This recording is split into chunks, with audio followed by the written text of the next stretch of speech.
não gostam de São Paulo. Não, nós amamos, gostamos demais desse time. Ô, Diogo, antes de entrar na política, a gente estava olhando aqui no noticiário nacional, inclusive acho que eu peguei na Folha de São Paulo, um dado que tem muito a ver com a nossa vizinhança aqui, e tudo a ver com relações internacionais, e tudo a ver com Panamazônia, e por isso a gente traz para você levar uma luz aí sobre esse assunto.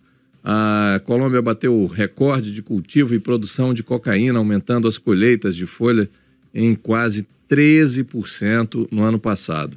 O número é o mais alto já registrado pela ONU desde o início do monitoramento há mais de 20 anos atrás. Como é que nós estamos preparados para encarar uma confusão, uma bronca desse tamanho, hein, Diogo? Nós não estamos. Nós definitivamente não estamos, eu estou convencido disso. Eu sei que eu vou provocar a ira de muita gente, mas eu me sinto na obrigação de falar aquilo que eu acredito de verdade e não só jogar para a plateia. A gente sabe que também saiu, faz 2, 3 dias, uma pesquisa mostrando que 70% da população é a favor de manter firme criminalização às drogas. Eu entendo perfeitamente a posição. Todos somos contra as drogas, todos, ou 99,5% da população, pelo menos. Acontece o seguinte, fato é que nós estamos perdendo essa guerra. O que eu queria provocar as pessoas para que pelo menos refletissem um pouco, de buscar outra maneira de combater esse problema, com campanhas, não sei, temos que discutir mundialmente, aberta e honestamente, que a realidade é que nós perdemos essa batalha, estamos perdendo cada vez mais e as consequências começam a ficar para lá de dramáticas. O Rio de Janeiro é um bom exemplo disso. A própria Colômbia é um exemplo disso também. Quer dizer, a coisa extrapola muito além do tráfico. E eu vou explicar por quê. A produção de cocaína, especialmente, vem crescendo barbaramente. É talvez o negócio que mais cresceu nos últimos 10 anos no mundo. É talvez, a gente não sabe ao certo, porque os dados, nenhum dos dados são oficiais, mas é talvez o negócio mais rentável do mundo. Para dar mais outra ideia da dimensão, a Colômbia apreendeu, melhor dizendo, 30, 40 submarinos, daqueles submarinos, que não é exatamente submarino, é um semi-submarino, né? Ele vai da beira d'água para baixo, como se fosse uma pedra de gelo dentro da água, né? Só uma casquinha para fora para que os radares não os vejam. Prendeu 30, 40 deles. Isso não mudou nada o crescimento desse produto. Então, se aprenderam 30, 40, imaginemos quantos existem. Há notícias de que tem muitos sendo feitos no Brasil também. É muito grande. Outro número que a ONU publica, a ONU tem um trabalho bastante intenso para tentar entender a questão das drogas. Segundo a ONU, o PIB do narcotráfico é coisa de 3 bilhões de reais. É tudo estimativa, como eu disse, porque não se tem precisão nem de dados oficiais, muito menos de dados criminosos. Mas é uma estimativa que deve ser bem próximo disso. Esse PIB é do tamanho ou maior que o Brasil inteiro. Imagina o orçamento do narcotráfico sendo maior que o do Brasil, sendo que o orçamento brasileiro, 98%, 96% já é travado, destinado a coisas já pré-estabelecidas, pagamentos de auxílios, salários, etc. O do narcotráfico é livre. Eles podem fazer praticamente o que querem. Olha a força que essa gente tem. O que acontece? Eles vão se permeando na política, nas prefeituras, nos governos, nas assembleias, nas câmaras municipais, na Câmara Federal, no Senado, no Judiciário. É lógico. Eles viram uma estrutura que acaba mandando na gente. Eles estão nas universidades, eles estão em todos os lugares. Nós precisamos entender que nós perdemos essa guerra, que os Estados Unidos, que mais dizem querer combater o narcotráfico, e possivelmente até sejam os que mais querem, são os maiores consumidores. Como você vai acabar com a produção de algo que o mundo quer comprar? Essa é a realidade. Então, quanto mais se aperta, mais encarece, mais aumenta o lucro, mais sofistica a coisa, e isso vai seguindo. Os Estados Unidos e a Europa são os grandes, só eles consomem mais de metade de todas as drogas produzidas no mundo, aqui na Colômbia, no Peru e na Bolívia, principalmente. E só não é produzida no Brasil porque nós não temos clima favorável, senão seria produzida no Brasil também. Ou seja, essa guerra está perdida, gente. A gente precisa achar outra maneira mais eficiente de combater as drogas e reconhecer que, de uma forma ou de outra, elas vão existir. Então vamos tentar pensar, todos os países deviam estar discutindo isso, uma maneira da gente encontrar um combate, mas sem essa falsidade de achar que proíbe, tira da minha frente, resolva meu problema, eu tenho filhos pré-adolescentes, eu não quero saber disso. Eu entendo tudo isso, eu também tive filhos pré-adolescentes e vou ter daqui a pouco netos pré-adolescentes. Mas eu vejo que por esse caminho vai ser pior. Essa é a realidade, eu sei que muita gente deve estar incomodada com o que eu estou dizendo, mas é a pura verdade. Diogo, e esse é o caminho que alguns países que têm realmente preocupação com o tema estão tomando, né? Estão buscando alternativas. A Europa já há muito tempo, os Estados Unidos mais recentemente. E aqui a gente tem um problema muito sério, que são os corredores da droga, que tem contaminado e levado insegurança para os rios da Amazônia. Isso é um problema diário nosso. Hoje no noticiário nós trouxemos notícia de mortes aqui nos corredores, nos principais rios. Trouxemos também as maiores apreensões do ano. O problema é gigante, não é uma questão simples de segurança pública, né? É gigante, esse problema é gigante. Segundo a ONU, também estimativa, porque eles não têm carteira de trabalho, mas segundo a ONU, seguramente são mais de 10 milhões de pessoas trabalhando integralmente em função disso. Quer dizer, é gente para tudo quanto é lado, Portugal inteira trabalhando por isso. E aí eu insisto numa outra coisa que tem se discutido cada vez mais. Essa história de liberar o consumo e manter a ilegalidade da produção vai nos colocar, aqui especialmente com relação à cocaína, numa situação pior ainda. Porque a partir daí, os consumidores vão estar à vontade. Então, a Europa, os Estados Unidos vão relaxando com relação ao consumo e nós temos que lidar com bandidos produzindo, pode-se dizer diversão, péssima diversão, diversão suicida para europeus e americanos. É muito ruim. Nós temos que discutir com seriedade. O problema existe, ele contamina os rios da Amazônia, ele contamina o Rio de Janeiro, São Paulo, Porto Alegre, o mundo inteiro. A gente tem que enfrentar isso com muita seriedade e pensar, perdemos essa guerra, como que nós nos reescrevemos para enfrentar esse problema, na minha opinião, de saúde pública principalmente. Criminalizar não foi o que resolveu. Diogo, a gente falando, né, você falando em guerra o tempo todo e passando o termo guerra híbrida, né, na minha mente o tempo todo. Eu acredito que essa questão aí, né, do narcotráfico, crime organizado mesmo, é o maior exemplo de guerra híbrida bem-sucedida em todo o globo. Porque trabalham com desinformação, né, trabalham também com muita diplomacia. Você agora falou, inclusive até da contaminação no ambiente político, não é? E também intervenção eleitoral externa. Nós temos que olhar aqui para o ladinho, né? O país que está agora é o Equador, né? Gente, o Equador é o maior exemplo e o Brasil precisa estar atento, né? Porque aquilo ali foi muito bem maquinado. Guerra híbrida mesmo. Sem dúvida. Mas ali, para deixar bem claro para as pessoas, insisto, alguns devem já dizendo que eu sou um drogado, que não sei. Eu insisto, essa forma de combate não funcionou, a gente precisa repensar.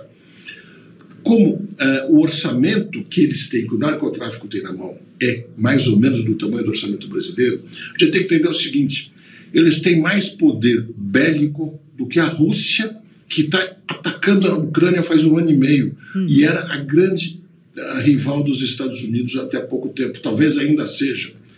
É mais dinheiro, o PIB do narcotráfico é maior que o da Rússia, e a Rússia tem que pagar, como eu disse, um monte de despesas já pré-estabelecidas. Ela não pode destinar 30% ou 40% de toda a sua verba para a guerra, menos ainda. O narcotráfico pode fazer isso. Imagina a força que essa gente tem em plena ilegalidade. Se a gente não tomar cuidado, quando a gente se der conta, a gente vai perceber que não tem mais o que fazer. Eles já dominaram todos nós nos outros setores. E daqui a pouco eles vão estar até nos hospitais.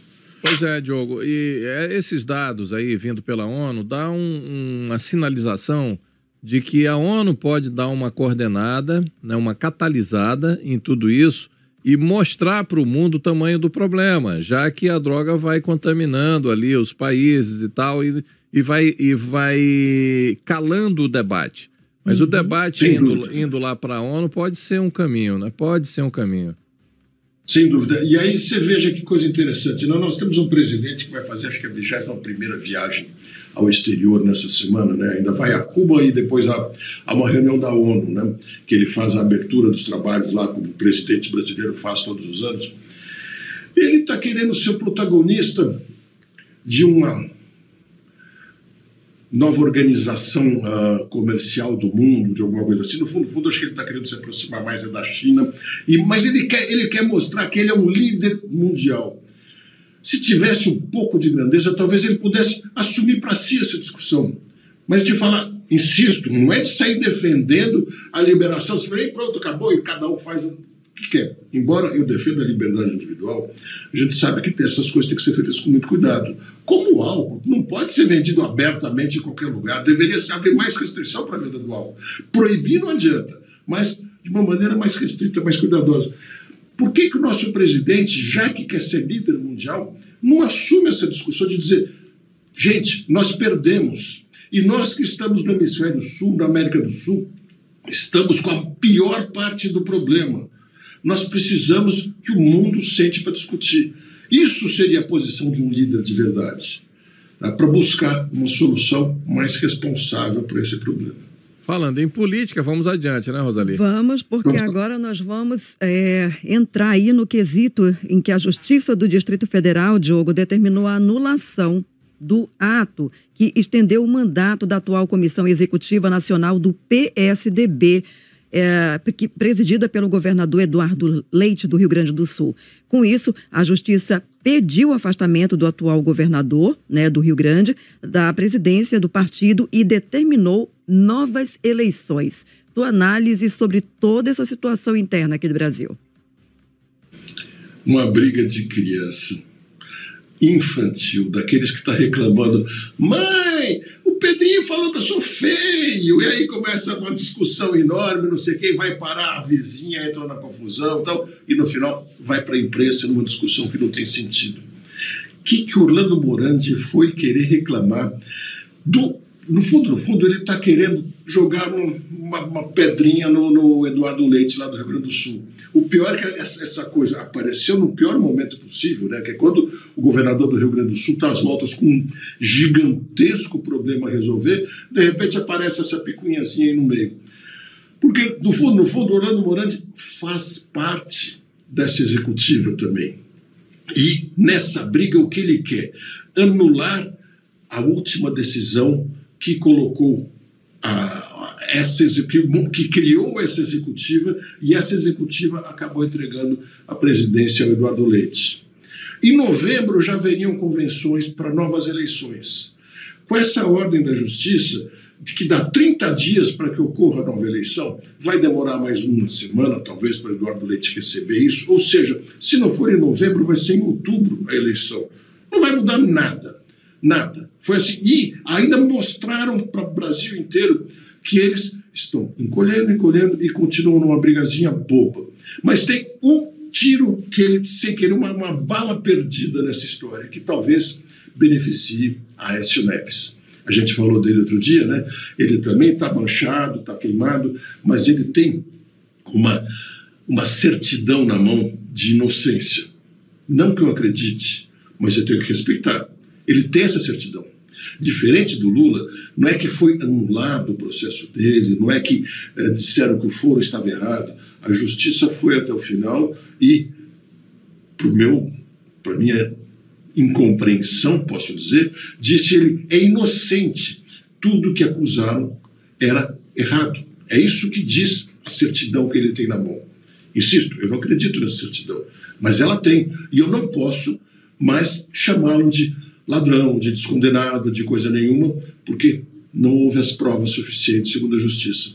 Então, nessa confusão, não tenho dúvida, o Aécio vai fazer tudo o que possível para assumir o controle do PSDB e tentar se colocar como a oposição ao Lula, tentando retomar aquela campanha presidencial de 2014. Ele já começou a atacar com firmeza o governador Zema, que é um concorrente importante dele lá em Minas. Então, o Orlando deu um tiro para, de repente, de alguma maneira, fazer uma pomba levantar o Aécio para o mais alto. É isso que vai acabar acontecendo. É isso, e ontem ele já voltou com a corda toda, dando entrevista para o Dávila, batendo na direita, na esquerda, já se posicionando e fazendo a catalisação ali das intenções. Ele está com essa corda toda que você falou aí, viu, Diogo? Pois é, e embora ele já tenha se sujado conosco, e a gente não vai esquecer isso, a nossa política ela dá voltas tão assim inacreditáveis que, de repente, ele, como habilidade política tem muita, poderá acabar se tornando um dos surpreendentes líderes da oposição, fazendo contraponto ao presidente Lula, o que é importante. Nós precisamos ter pessoas com mais preparo, com mais força política, com mais presença na mídia, inclusive, para fazer contraposição ao governo Lula. Porque é muito importante ter uma oposição firme, decente, propositiva, e não essa mais radical que a gente está vendo, que continua falando só de costumes e coisinhas e não fala de Brasil de verdade, né? Ok, esse é um tema que a gente está trazendo sempre para o debate. E o outro tema também que você comentou recentemente é a questão da contribuição dos trabalhadores, contribuição sindical. Uhum. Lembrando que o STF aprovou por 10-1 a contribuição compulsória dos trabalhadores, sendo que sindicatos vão poder fazer assembleias com qualquer número de presentes e cobrar a taxa de sindicalizados ou não. Os senadores da oposição criticaram na terça-feira a decisão do Supremo. O que você acha? Eu insisto nisso. O grande problema nosso é a estrutura sindical planejada para fortalecer o governo Vargas lá na década de 30, que até hoje se mantém muito mais numa estrutura peleguista de apoio a governos do que qualquer outra coisa. Esse é o grande problema que nós temos. No mais, essa discussão fez sentido e ela é muito menos grave do que todo mundo está dizendo, porque ela se confirmou como nós imaginávamos aqui. Eles decidiram que sindicatos podem fazer assembleias, podem decidir pela cobrança, pelo valor que acharem que devem cobrar, mas que o trabalhador não sindicalizado terá o direito de se recusar a pagar, desde que expressamente. E aí aquela discussão, mas como que isso aí não vai dar certo, porque o trabalhador vai ser pego desavisado.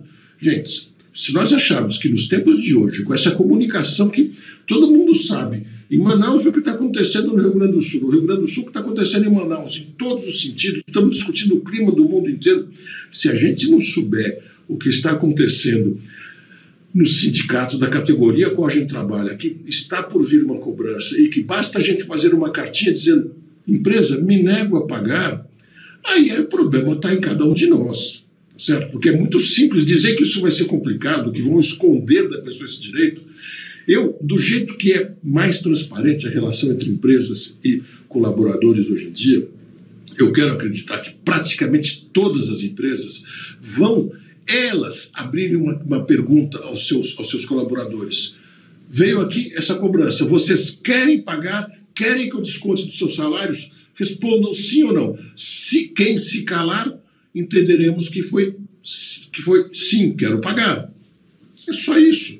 É simples de fazer. Nós já vivemos isso no passado. Então, não gosto do modelo, não gosto de nada impositivo, mas isso não é um monstro, como estão querendo dizer, não é uma armação do governo Lula, não, a oposição ao governo Lula tem que ser feita de uma forma mais inteligente do que essa. As pessoas estão atirando para mostrar para a plateia o que elas estão fazendo e não para resolver os problemas. Muito bom, Diogo. Bom demais, como sempre, hein? Grande contribuição aí no debate público e nacional sobre os grandes temas. Um grande dia para você, que a semana siga muito em paz. A gente está com um desafio hoje aqui de fazer a semana, o desafio no trânsito de mais gentileza e mais amor, né? Vamos começar a plantar essas coisas aí para distensionar tanto esse clima, né? Acho fantástico, acho que seria ótimo, inclusive, a Rosali sempre fala de travessia nas faixas, né? Aproveitar e tentar tirar algum proveito desse lado trágico do atropelamento do Kaique Brito lá no Rio de Janeiro, para mostrar. Ele tinha uma faixa a 40 metros ali na frente. Eu acho que o problema lá era outro. Acho que o problema lá tinha também coisas ilícitas na cabeça deles lá. Eu tenho essa impressão, não tenho nem nada para provar, mas tenho uma impressão que eles estavam de um jeito muito estranho. Mas aproveitar esse momento para falar, a gente vai na faixa, né? A Rosali tanto fala isso, é a vida da gente, né? Seria muito bom que fizessem isso. É isso, mais gentileza e mais amor no trânsito. Vamos adiante. Agora, eu queria só terminar dizendo que eu fiquei impressionado de ver no portal da Rios o pirarucu lá que pegaram lá em Atalaia. Aquilo deve ter uns 130 quilos, 140 quilos. Eu não vi exatamente o peso, mas é muito grande. Que coisa maravilhosa, que riqueza que vocês têm aí, hein? Diogo, nós temos vários projetos de manejo sustentável que esse aí é filhote dos outros que eles não mostram pra gente, tá bom? É fantástico, um dos projetos mais bem feitos nos últimos 10, 15 anos aqui em Manaus, que deu muito certo. Manejo sustentável da natureza. Isso Você mesmo. vem aqui Parabéns. e vai ver essas imagens de até 8 homens e mulheres carregando, né, esses peixes enormes, né? E com uma carne saborosa, que isso é que é o mais importante. A gente também ser uma geração de ter orgulho de dizer para essa que está aqui, nós estamos entregando, né, exemplares vivos. Gente, isso não é lenda, né? Pirarucu de 2, 3, 4 metros não é lenda, tá? Que nós estamos entregando para vocês. E que a gente, por quê? Nós já recebemos esse legado, né, ancestral. Perfeito. Né, Cristóvão? Perfeito. A gente precisa ser, a minha assinatura de Amazônida é isso, é sustentabilidade para as próximas gerações. O prazer que eu tenho e a surpresa que eu tenho em ver e também em dialogar com você, Diogo, e sentir essa tua entrega da surpresa também desses peixes enormes, eu quero que as gerações posteriores à minha e a delas também vivam isso, vivenciem, tenham esse prazer e esse êxtase frente à vida. Muito bom. E essa vida que a gente cobra tanto, quando tem ali, atravessa a faixa. O que custa você ainda manter um pouco mais a tua vida, né? Respeito a sua e a dos outros. É isso aí, Diogo. Diálogo, ouvir o próximo, sem dúvida. Quando você vier aqui, você vai conhecer o pirarucu ao vivo, quando você vier aqui na próxima vez. Compromisso com você e sua família. Vai ser um prazer. Só o Festival de Parintins vai ser pouco. Tem que passar acho que um mês aí. Por aí. Obrigadão. Bom dia para você.